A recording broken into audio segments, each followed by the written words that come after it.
Hey there, I'm Liam Potter and this is the Newy Dev update.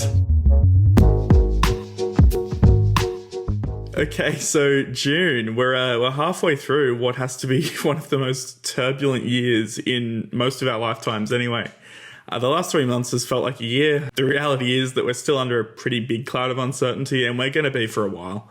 A lot of industries are being affected in a lot of different ways, and understandably, the priority for businesses has been to ensure the stability and security of their business, and obviously the staff that sits within that business. That being said, we've seen some really positive movement in the Newy Dev market that should be music to everyone's ears. It's a bit hard to nail down the exact volume of jobs available just because only about 30% of jobs are advertised on Seek or LinkedIn or even Indeed.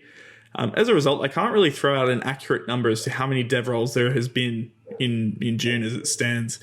What I can do is take the month-on-month and the year-on-year data that Seek gives us and use that as a pretty rough estimate. So between April and May, we've seen an increase of about 3% month-on-month. So look, close to level. And we're expecting to see the same in the May to June period as well.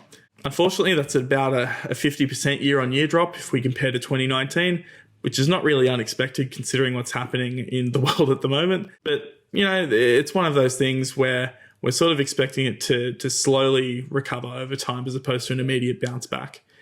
Within Newy Tech people, however, we've seen a bit more of a recovery month on month.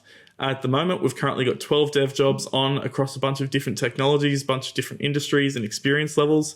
If I try to list them all, we're going to be here forever. So really, just if you want to find out more, reach out to me on LinkedIn. Give me a call or send me an email. Now, we're approaching that time of year where current students are starting to look at the market and really what options they have within it. I'm starting to get more and more inquiries from people who are either close to graduating or they've recently graduated comp sci and are looking to get their first proper sort of role. A bit of advice I've given to every grad developer is to take the time to build out a pretty strong portfolio. The reality is your resume at this sort of stage in your career, it's going to be pretty bare. You're going to have your phone number, you're going to have your email, you might have a LinkedIn, you might have a GitHub.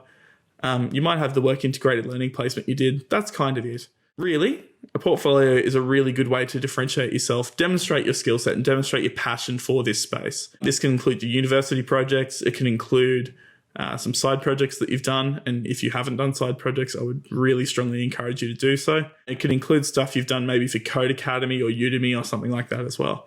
Set up a GitHub page, register a domain, go through that effort, spend a bit of money if you can, show us some of your best work because this is becoming a really important part of the recruitment process. I'm planning on doing a bit more of a deep dive on the portfolio piece in future episodes because I think that's a really important thing, especially at the grad level. So if you're not already following the Newy Tech People page on LinkedIn, really, I'd suggest you do so. We put out a bunch of interesting content that's going to be relevant for you really throughout your life cycle of your career. So really, just stay tuned. For now though, thanks for watching this ep of the Dev Update, and I will see you again soon.